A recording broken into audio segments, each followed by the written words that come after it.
Good evening, friends and family. Welcome to the Hatching for Health show. This evening, we are going to be joined by a lovely family. It's the mother, father, and their two sons, and they both have autism. So autism is a developmental disorder characterized by difficulty with social interaction and communication. Additionally, it causes restricted and repetitive patterns of thought and behavior. So we will personally get to speak with the both of them and learn more, as well as from their mother and father. So welcome to the show, you guys. Hi, how are you? Good. Thank y'all for being here. You're very welcome. Yeah, so we have Thank Father you. Babik. Yes. We have Sherwin, the older brother. Hi. And the younger brother is Armin. Correct? Wonderful, wonderful. So tell me a little bit. I know that we also have your mother who's going to join us in the second half of the show, who happens to be a nurse, which is wonderful. But tell me a little bit about, and Babik, you can start with you. Sure. Just about, growing up and kind of from the first time where you realized that autism was possibly something that, Sherwin had. Initially, one of the things that I noticed about Sherwin was that he was sort of running around and not paying attention and was not giving eye contact.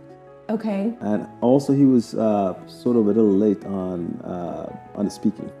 So, Okay. but mom, she can speak, more authoritative on that than I can. Yeah. But we were concerned about some of the behavioral issues and things of that sort. So those were some of the And things. eye contact, he wasn't Okay. giving us eye contact, things of that nature. Okay. And so at what age would you say that was at? I would say mom noticed it a lot earlier than I did. I would say I really noticed that around a year and a half, 2 years, 2.5, 3 years. Okay. And was that something that you guys kind of took him in for a visit with the doctor and got the diagnosis of autism? Right. We did. Okay. Yes. Otherwise unspecified. In other words, they don't know what causes the issue. Okay.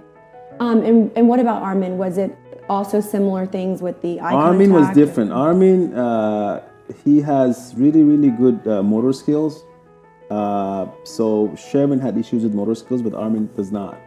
Autism itself is a big spectrum. So you go from really, really high functioning to really, really low functioning in life skills. So it's a big spectrum that covers a range of it covers motor skills, intellectual skills, and, social skills. So it varies. I know. So when I was reading, it was talking about the fact that every year there's 200,000 cases of people diagnosed with autism, and I'm like that. When you think about that, it must be such a broad disorder. Because for me, even I wouldn't know you guys have autism. So I'm sure there's so many people out there with, like you said, very rare or not rare cases, but the cases aren't as strong where they don't affect you as much, in your day-to-day life, whereas others do. So, sure, when you actually work every day, is that right? You have a job at It honestly depends. I normally work 20 hours a week. Okay. And so you would be considered more of a high-functioning autism? Right. He works, he has a job, he works at... you want to tell her? Yeah, tell me about it. How long have you been working there? I've been working at HEB for 1 year, and they're promoting me to be a cashier. And I just got to wait on... In 1 year, that's awesome. And he's going to be a cashier, right? Yes. And if I lose my... the kids with autism, they have certain talents for certain things. Correct. If I lose this phone right now, Sherwin literally can give me all the numbers that I have here in his head. He can do that. Really? And I'm going to ask him a question. Sherwin, what's my Ashkan's phone number? 832-723-4003. Awesome. What is Amir's phone number? 832-477-4996.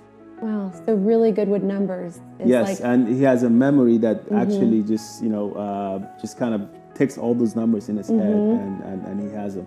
It's incredible. Don't leave your credit cards. I actually had a good friend that was like that. Really?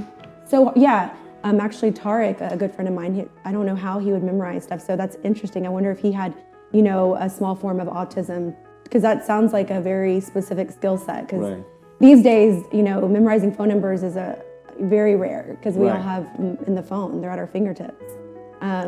So are you also, is there other things that you tend to memorize easily with words and things you read, or is it really the numbers that you just are captivated by? And Numbers. Numbers? Mm-hmm. So going and getting a raise is perfect.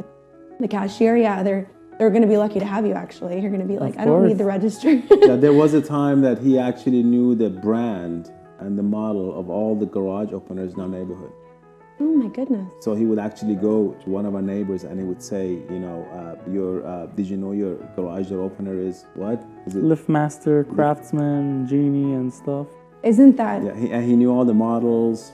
And one time we had a new neighbor, and he went up to him and said, hi neighbor, I know your garage door opener is whatever he said, Liftmaster, or Incredible. And the neighbor looked at it and said, yeah, that's you're right. That's my garage door opener. Really, really unique. So some of these things are even in line with with certain grade point averages that would be above 3.5, I would assume, like in that one category. It's almost like a little bit on the genius side of of an area. Yes, the challenge with people with Asperger's and autism is that they may know all the parts to a bicycle, let's say. They know all the components to a bicycle, but they have difficulty understanding the function of bicycle.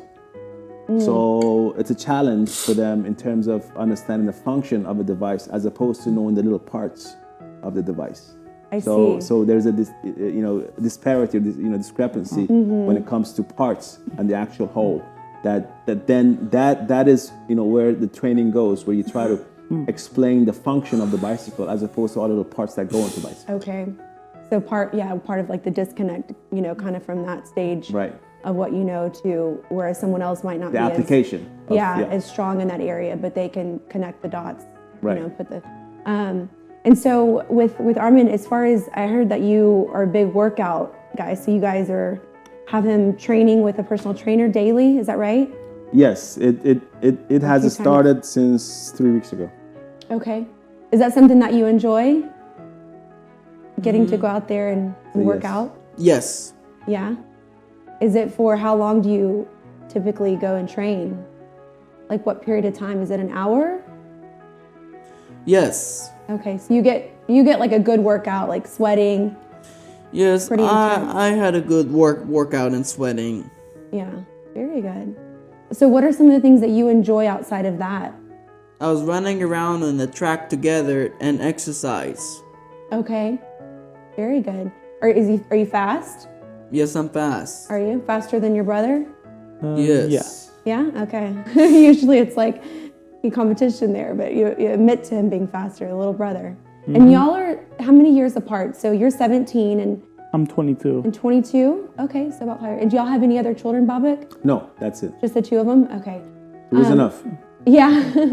So with autism, is it something that, is in the genes of other generations of your family?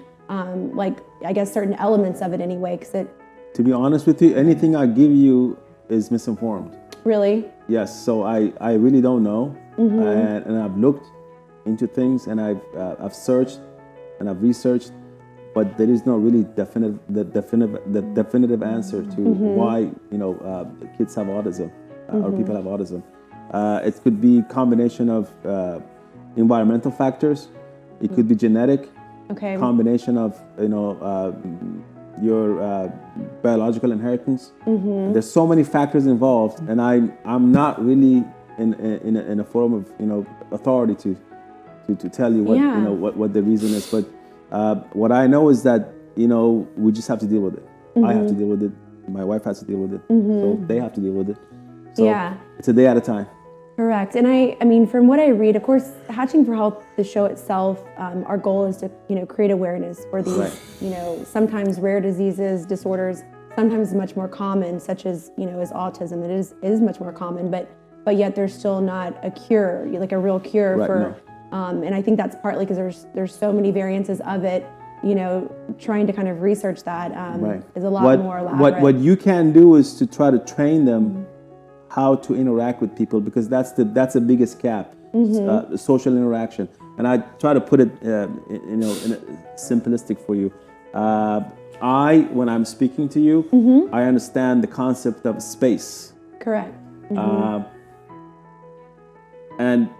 But some of the issues that the kids have with autism, or people with autism, the concept of space and distance, in terms of how they approach other people, it's kind of vague. So instead of when I'm speaking to you, hello Jessica, how are you?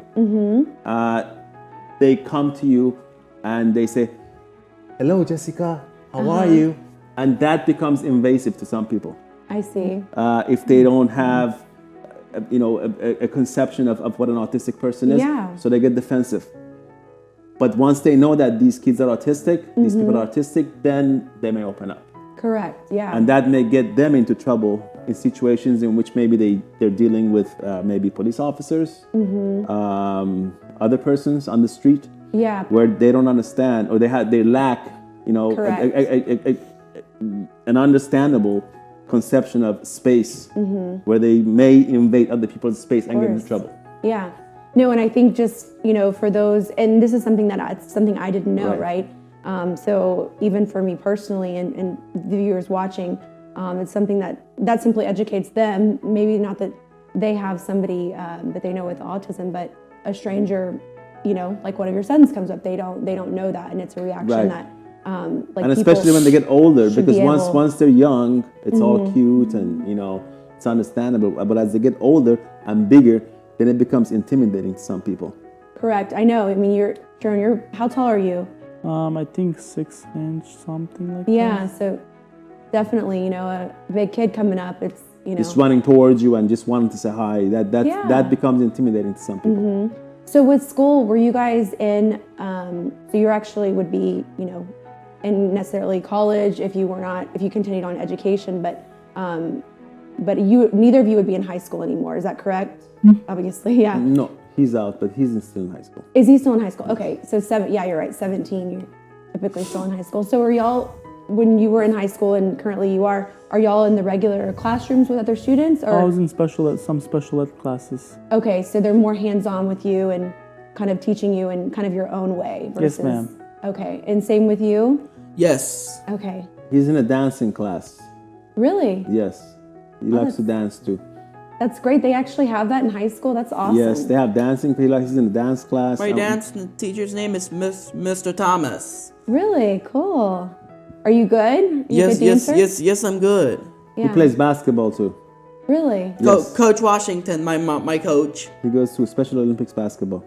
Very cool. And sometimes he scores for the opposite My coach's name is Coach Williams. Really? What position on the court are you? I play basketball. I play team. Okay. But so are you a good shooter? Yes. That's great. I'm a good shooter. You have to shoot the basketball. Very good. So that's good. And would you say that you're a better athlete than your brother? Yes. But I think you're better with numbers, huh? Yeah. Yeah, definitely. And you're, working, making money. That's great that you've been able to, focus and get yourself out there in the work field. So I know that we do need to take a break coming up, and we're going to be joined by your wife, Elham. Right. And I want to talk more on the medical side with, the doctor visits and different things that you guys are doing outside of, school. So thank you. We're going to take a quick break, and we will be right back with you. Hi, it's Jessica here with Infinity Diagnostics, located here in the heart of Houston. Follow me in. I'm going to show you our MRI machine. We have a 1.5 Tesla Siemens magnet. We're able to perform imaging on your spine and multiple other areas. So please come give us a visit for all of your MRI needs. Jessica here again. This is our SculptPod machine. This is a great machine if you are looking to do any type of skin tightening or even reduce cellulite. You just crawl inside and you're in here for a total of 15 minutes. But previous to getting in, you are going to rub the cellulite cream all over your body, so that's going to help with the reduction of cellulite. So if you are looking for another option to weight loss, please stop on into Infinity and try our SculptPod. Hi, Jessica Hatch here with Infinity.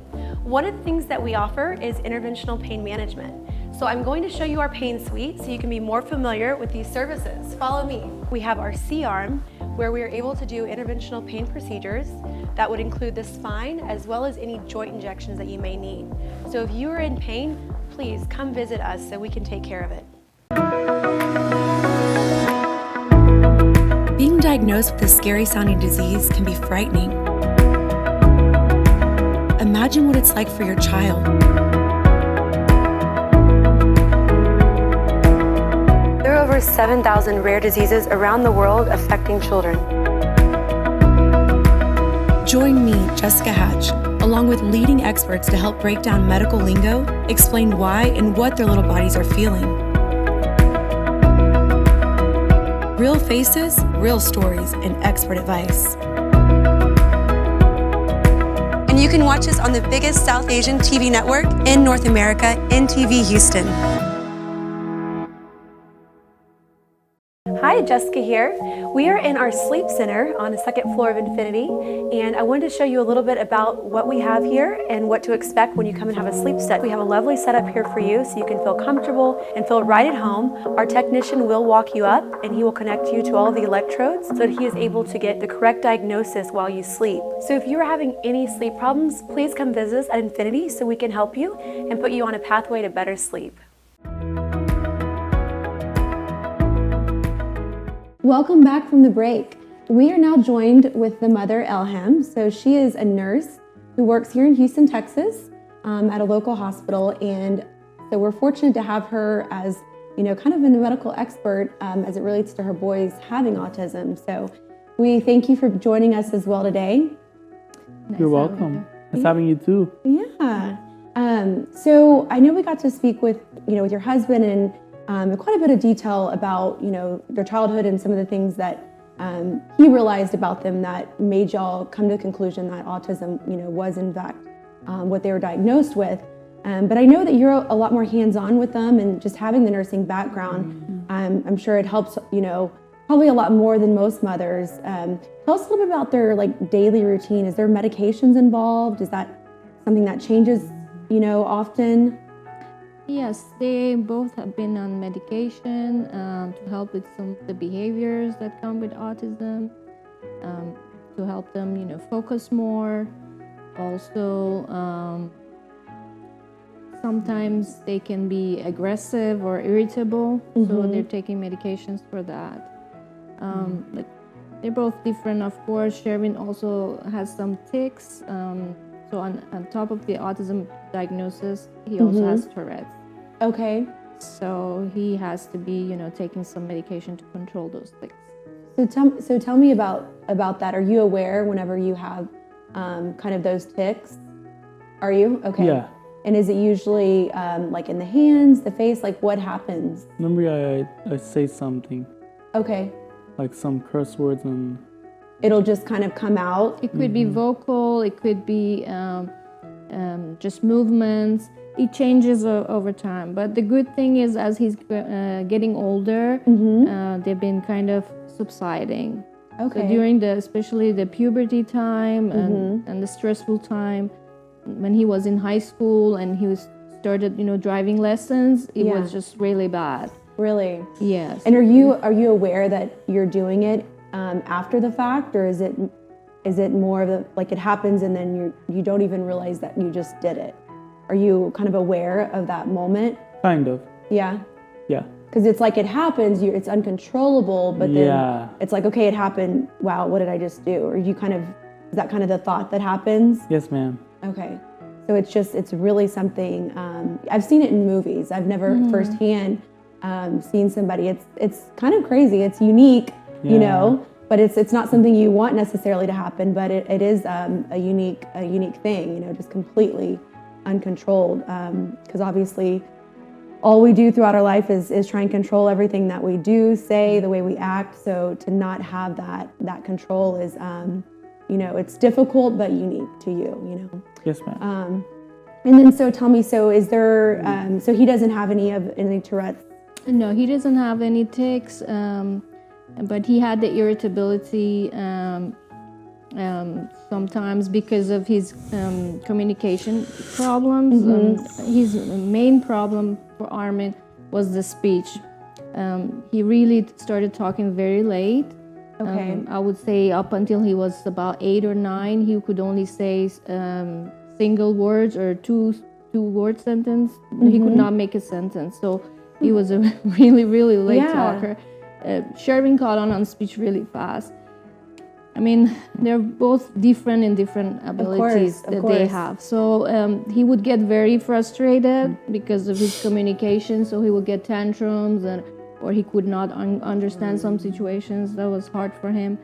So it make him act up, or Yeah. yeah. What would you say was, like the definite age, with individually each of them that you were like, okay, he has autism? Like, was it a specific age that you can remember going back? Yes, of course. With Sherwin, it was around the age of 2 when I was starting to get concerned because he wasn't talking in sentences like the other kids his age. Okay. And at that time, of course, 22 years ago, autism was kind of still not as prevalent as it is now. So even the pediatricians were like, oh no, he's bilingual, you have to give him more time. And they were not even concerned about it as much as I was. So it was kind of delayed until he turned 3. And when I took him for his 3rd checkup, and I told him, he still cannot talk, he's still, having these behaviors, he's frustrated, he has tantrums. And that's when they referred us to do a testing. So he got his diagnosis, he was about 3 years. Okay. And then after that we were certain what we're dealing with. Yeah. When you say testing, is that is there like specific things that they individually have them do with their sensories, or what testing? The testing was we took him to a developmental pediatrician, and as I remember, we had to fill out a lot of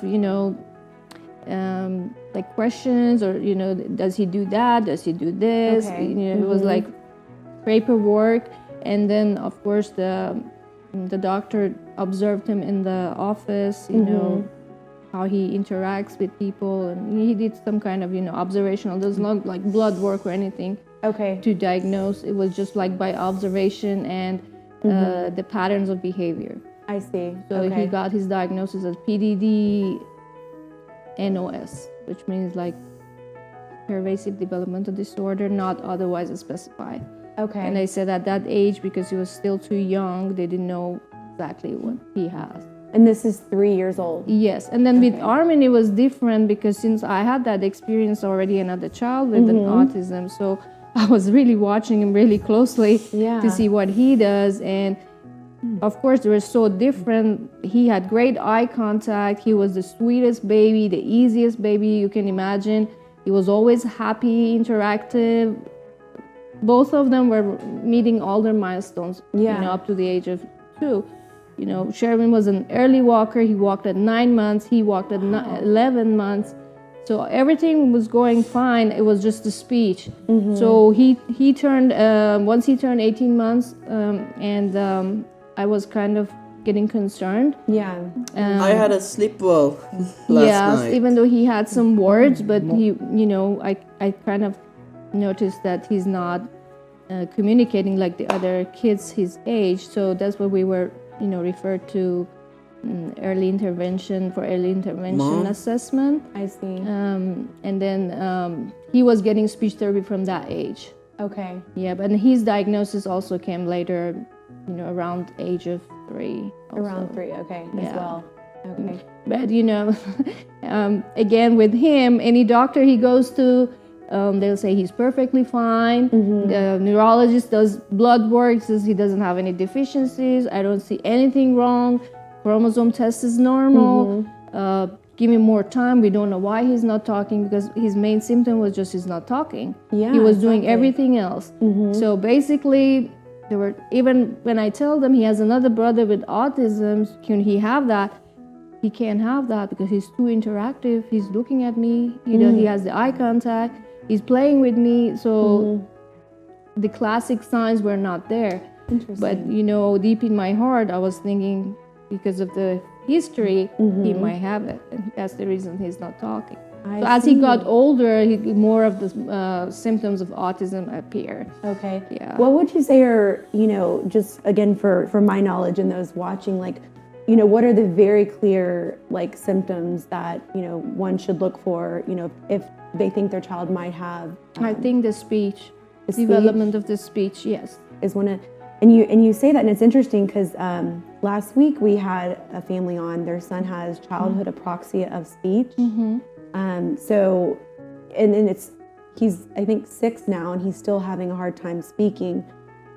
So I guess it's like, there's this other disorder over here, which is a really rare one that that childhood apraxia of speech could be tied to, but of course there's probably many others. But what would you say is maybe 2 and 3 outside of speech? Speech, and how do they relate to others? How do they play with the other kids? Because some of these kids sometimes when there are kids around, they play by themselves. Okay. Even if they cannot talk, some kids, they will communicate other ways, like by pointing or bringing you to get your attention. Yeah. These kids sometimes they're not able to do that. Okay. Is there any like organizations that you guys are a part of, like as it relates to autism, like anything to kind of try and help with the research being done out there just by supporting it? I'm in Best Buddies, and what Best Buddies is to help make friends, and they have like winter, and they have a friendship walk every year. And also I'm in another group called Social Motion Skills, and in that class I have game night, and we remember how before the pandemic started we were going to outings, but now that the pandemic started, we stopped going to outings for a while. So the second one is called Social Motion Skills. Social Motion Skills. Okay. And the first one you said? Best Buddies. Best Buddies. Okay. So that's great, because there's people that might not know about those 2 organizations. So Best Buddies and Social Motion Skills. And are they for certain ages?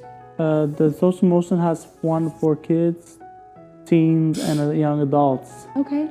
Are you a part of any of them? Are you part too? Yes. Yeah? Which one? Both of them or just one of those? Both of them. Both of them? Okay. Do y'all actually attend together? Yes. Different class. Okay. I'm the young adult, and he's in a teenage class. Okay. So now with driving, is that something that either of them are able to do, drive himself, or? Sherman is a very good driver. He got his driver's license when he was 17, and he's been driving ever since. Very good, perfect. And Armin is planning to start very soon. Good. He just turned 17, so maybe in about a year, within the 1 year period, we're gonna start teaching him. Okay. Yes. And one thing, while we're at the driving point, a lot of the parents with kids with autism, they're very nervous to let their kids drive. But to me, it was always a very important part of their independence, because if you can't drive, you're just a lot of activities and things are eliminated from your life. I agree. That's a great point. So, and they're able to do it. Every kid is different, of course, with autism, but I saw the ability in my kids, and since very young, they were riding their bikes, and they were riding in the neighborhood and following all the signs. And to me, the prerequisite for driving is riding a bike. Yeah. So if they can manage a bike on the street, they can manage a car. That's a really good point. I think for those that are in that kind of getting up into the teens to where it's time to get that license, kind of giving them a little bit more comfort on that. We do have to wrap up, but is there anything that either of you boys wanted to just to say to other families or other children out there that are experiencing some of the things that y'all are going through? No, thank you. No, thank you. Okay. I think just you being brave enough to come and talk about it is wonderful. Yes, ma'am. I'm actually more impressed than anything with you guys. So just know that, like with what y'all are doing and involving yourself in, and both very handsome, obviously from your parents. You got that, the both of you. I sure did. Yeah. And you, Armin, is there anything that you would like to say or to anyone out there watching, just for you being so brave to come on and talk about it? Yes. I play Grand Theft Auto 5. Do you really? Yes. Oh, goodness. So you're one of those gamers, huh? Yeah. Yes. Good for you. You enjoy it? Is that one of your probably favorite things to do? Yeah.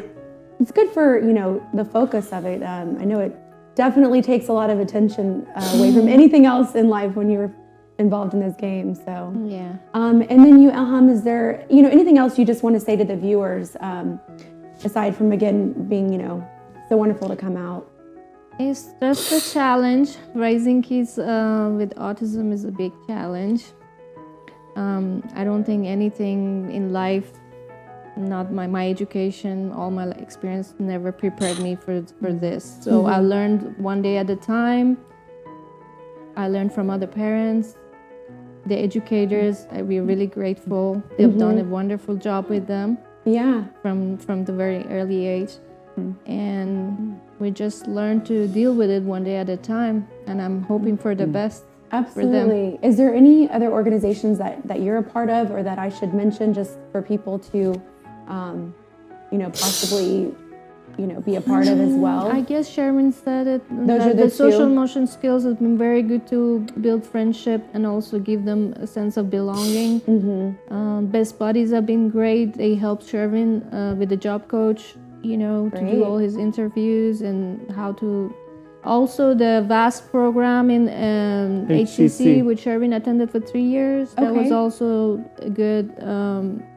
After high school graduation, he went there, and also they did teach him a lot of the skills he needs for his independent living and also finding a job and how to be good at the job you do, workplace rules and things We'll like have to get, the list of those after and just make them a part of the show in the post, so that way others that are watching can, be directly access to that information. So we're going to go ahead and wrap up, but I am very thankful for you guys. I know y'all are really good friends of my boyfriend as well, so he connected us. So thank y'all for making it out, as well as Bhavik. So You're very welcome. Thank you.